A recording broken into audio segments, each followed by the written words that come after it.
ദൈവത്തിൻ്റെ അതിപരിശുദ്ധമായ നാമം വാഴ്ത്തപ്പെടുമാറാകട്ടെ.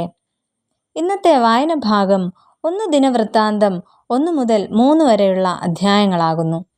ഇന്നത്തെ കുറിവാക്യം 1 ശമൂവേൽ 16 അധ്യായം 13 വാക്യം. യഹോവയുടെ ആത്മാവ് അന്നു മുതൽ ദാവീദിന്മേൽ വന്നു. ഇസ്രായേലിൽ ഭരണം നടത്തിയിരുന്ന 2ാമത്തെ രാജാവായിരുന്നു ദാവീദ്. ഇശായിയുടെ 8ാമത്തെ മകനും ആയിരുന്നു ദാവീദ്. ദാവീദ് എന്ന പേരിൻ്റെ അർത്ഥം കമാൻഡർ അഥവാ വീരയോദ്ധാവ് എന്നായിരുന്നു.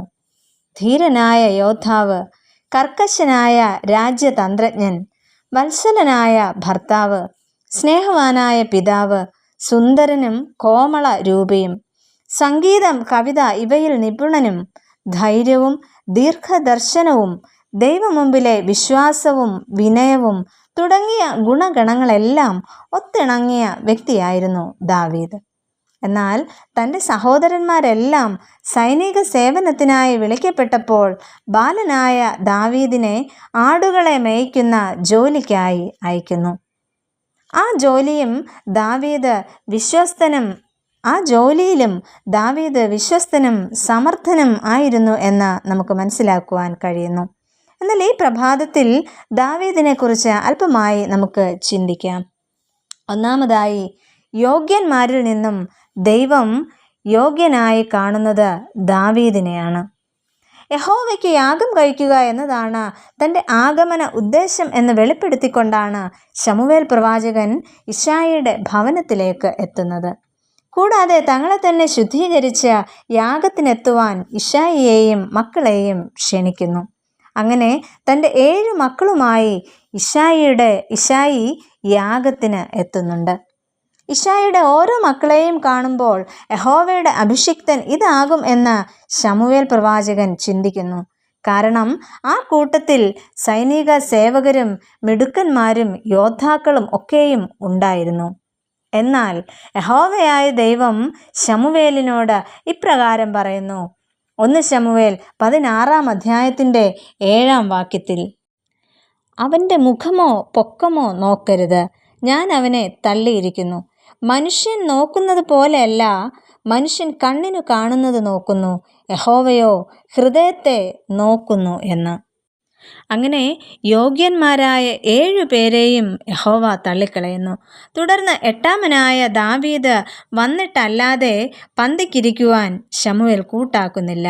അവസാനം ദാവീദിനെ രാജാവായി അഥവാ ദൈവസന്നിധിയിൽ യോഗ്യനായി തിരഞ്ഞെടുക്കുന്നു. രണ്ടാമതായിട്ട്, ആശ്വാസവും സൗഖ്യവും പ്രദാനം ചെയ്യുന്ന ദാവീദ്.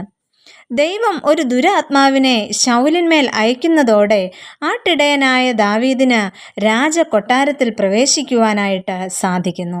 കാരണം ദാവീദ് കിന്നര വായനയിൽ നിപുണനായിരുന്നു. അതിനാൽ രാജകൽപ്പന പ്രകാരം രാജഭൃത്യന്മാർ ഇശായിയുടെ അടുക്കലെത്തുന്നു.